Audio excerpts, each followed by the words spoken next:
So, there's one aspect of mind off of our list. It seems like we've got good reason to think that the mind is actually physical somehow. What about the next thing on our list? This idea that the mind is unified, that there's just one stream of thoughts. Well, last week we saw some good reasons to think that that's not the case. If you look at patients with a split brain, there seems to be thought processes going on in one hemisphere that the other hemisphere isn't aware of.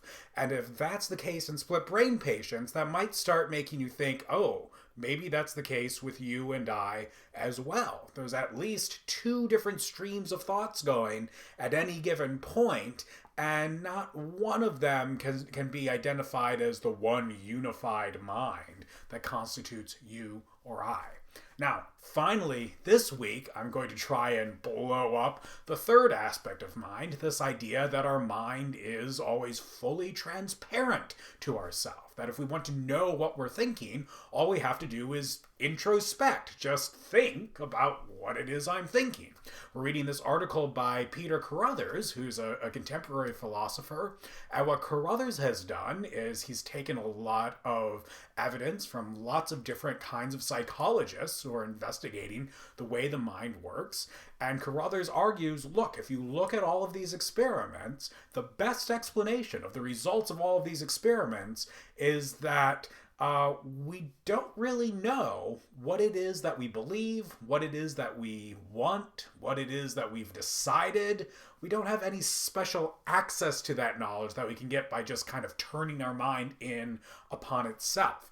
No, instead, Carruthers argues, look, the way we come to figure out what it is that we think, what we desire, what we have decided, is the same way that I figure out what it is that you believe and what you've decided and what you want.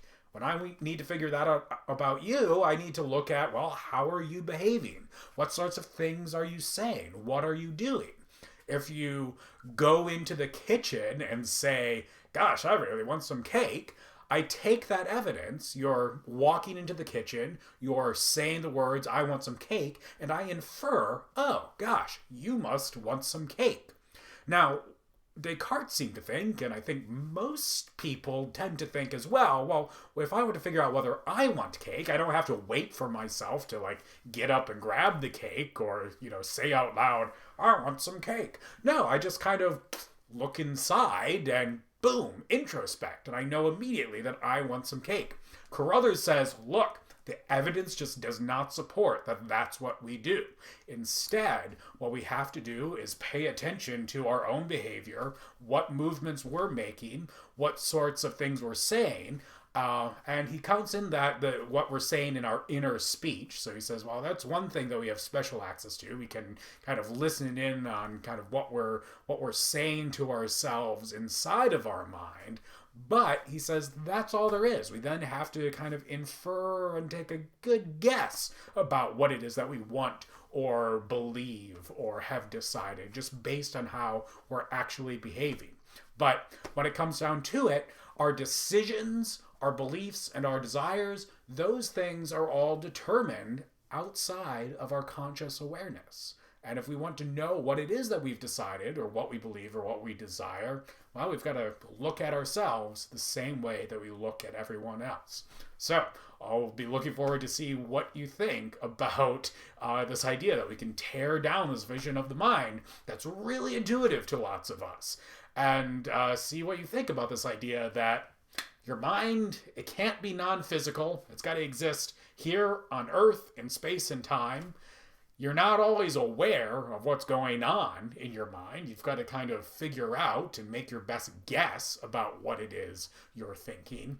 And 3, your mind ain't unified. There might be lots of different thoughts going on in your mind, some of which contradict one another, and you're just not even aware of it.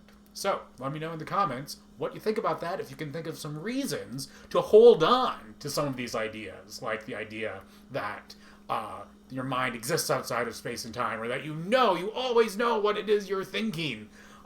Let me know. All right, talk to you later.